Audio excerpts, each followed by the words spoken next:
మూడో ప్రపంచ యుద్ధం మొదలైందా? మధ్యప్రాచ్యం మళ్లీ మంటల్లో ఉంది.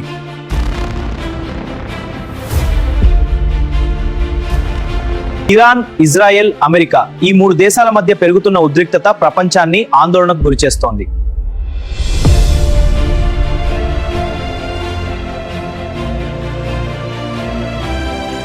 కానీ ఈ యుద్ధం ఒక్కసారిగా మొదలైందా లేదా దశాబ్దాలుగా పెరుగుతున్న ఉద్రిక్తత ఫలితమా? రండి అదేంటో ఈ పూర్తి వీడియోలో తెలుసుకుందాం.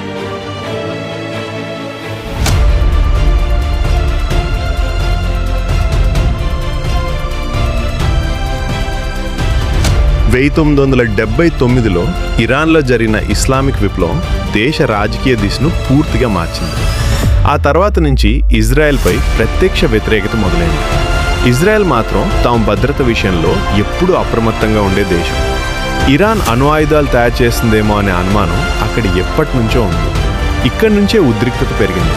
ఇరాన్ నేరుగా ఇజ్రాయెల్పై దాడి చేయలేదు, కానీ ఇజ్రాయెల్కు వ్యతిరేకంగా ఉన్న గ్రూపులకు మద్దతిచ్చింది.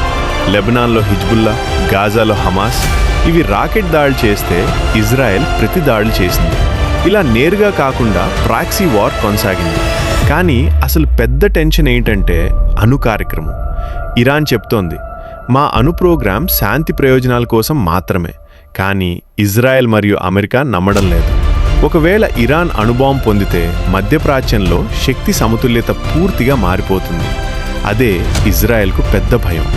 ఇక్కడే అమెరికా పాత్ర మొదలవుతుంది. అమెరికా ఇజ్రాయెల్కు అత్యంత సన్నిహిత మిత్రదేశం. ఇరాన్ అణు ఆయుధాలు పొందకూడదని అమెరికా చాలా స్పష్టంగా చెప్తోంది. ఆర్థిక ఆంక్షలు, రాజకీయ ఒత్తిడి, సైనిక మద్దతు ఇది కేవలం రెండు దేశాల మధ్య పోరు కాదు, ఇది ప్రాంతీయ ఆధిపత్య పోరు కూడా.